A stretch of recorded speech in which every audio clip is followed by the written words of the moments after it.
Muy bien, nos vamos inmediatamente con nuestro compañero Martín Colque hasta Cochabamba, porque vamos a hablar de que allí en un colegio se suspenden las clases, porque estamos hablando de que se presentaron dos casos de paperas. Es lo que llama la atención y la pregunta de muchas personas. Debemos preocuparnos. Vuelve este brote a la ciudad de Cochabamba. Martín, justamente tenemos a un especialista para que nos despeje un poquitito todas las dudas. Exacto, Edison, el doctor Rubén Castillo está con nosotros, él es responsable de epidemiología del Servicio Departamental de Salud. Doctor, buenos días. Es para preocuparnos esta situación que se vive, que está obligando a que, por ejemplo, en esta unidad educativa, es la segunda, se tome la decisión de suspender actividades en un curso. Muy buenos días, gracias por la invitación. Estos casos de parotiditis este año se presentaron con mucha intensidad, a diferencia de otros años, que no había este reporte, ¿no? Por ejemplo, para el año pasado teníamos 26 casos en nuestro departamento y este año tenemos 80 casos ya. Esto por la circulación del virus a nivel nacional también. Como Cochabamba es parte de migración de varios departamentos, entonces siempre hay un contacto y el tiempo de evolución es prolongado, entre 14 a 25 días más o menos como promedio. Y estamos en un periodo de parotiditis epidémica, ¿no? Es generalmente ocasionado por un virus que se produce, y esta semana hemos recibido la notificación de dos unidades educativas, una en área urbana y una de área rural, que suman aproximadamente en todos los casos de la semana 9.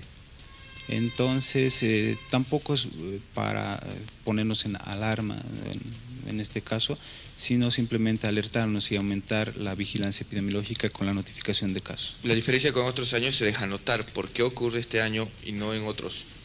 Por la circulación del virus, como le digo, este virus no solamente se registra en Bolivia, ¿no? Sino en otras partes del mundo también.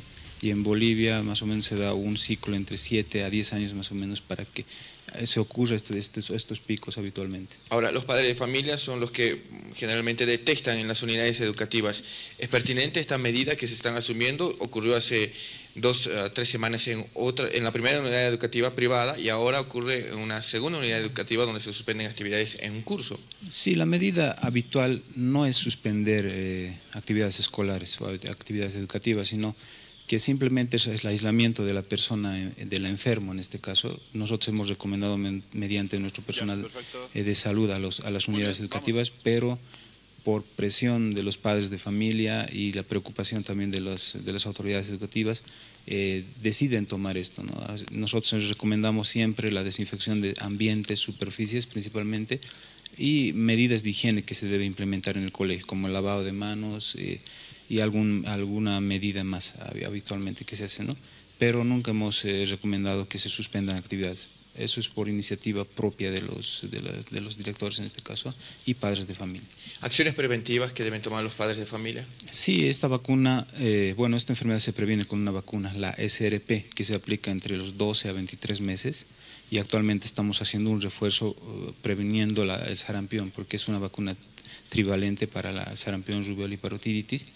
Se está aplicando en menores de 5 años. Ya saben las mamás que es de forma obligatoria la aplicación, ¿no? Para prevenir estas enfermedades en el futuro.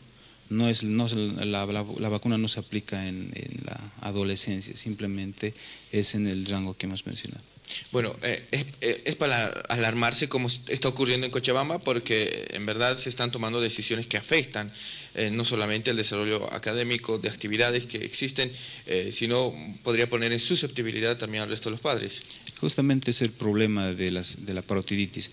Hay población susceptible a la enfermedad, hay muchas personas que no recibieron esa vacuna en edades cortas, de su vida, menos de 5 años, por ejemplo, pero es una población mínima que quizá en el futuro tenga ese problema también, pero es la única forma de prevención, ¿no? Y lo que nos alerta en este caso es el incremento de los casos semanalmente.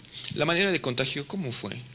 Es de forma directa, por hablar directamente. ¿Pero en el caso de las unidades educativas concretamente? Es la misma, por contacto directo, las gotitas de fluido que se expelen al hablar, entonces ellos inhalan y se infectan con el virus. En el primer caso fue una reunión colectiva con otros grupos que llegaron de otros departamentos. Se está haciendo todavía la investigación de caso, ¿ya? Tenemos entendido que hubo una reunión con varios participantes, donde aparentemente había una persona que estaba cursando la enfermedad o en la etapa en el periodo de incubación. O sea, a partir de eso fue la dispersión de otros casos. ¿En el segundo? En el segundo, de la misma forma, tenemos entendido que ya había una persona con síntomas, pero no notificó durante la primera semana. Cursó la infección y posteriormente vino el segundo caso. Bueno, cuando detecta uno, el padre de familia en una unidad educativa, ¿qué debe hacer? Primero, acudir a un centro de salud al más cercano de su domicilio, verificar, ahí los médicos van a verificar el antecedente vacunal de la persona, si ha sido vacunado o no, y las características clínicas de la enfermedad. Bueno, ¿qué síntomas existen? Hay aumento de volumen en las glándulas salivales, en la parótida, por eso justamente puede ser bilateral o puede ser unilateral, con la cuarta parte de los casos se presenta de forma unilateral y puede ir acompañado de otras glándulas más. Generalmente esa es la evolución clínica, acompañado de fiebre y malestar general y pocas ganas de comer. ¿Hay algún primer indicio que debe llamar la atención de los padres? El aumento doloroso de la glándula parótida, eso es lo que nos debe llamar la atención. Eso es el principal motivo de consulta habitualmente. Cuando ya está cursando, preguntar, bueno, ver 7 días antes con quienes ha tenido contacto la persona, no evitar que tenga un poquito más de contacto con adultos mayores, pacientes en riesgo principalmente, para evitar el contagio.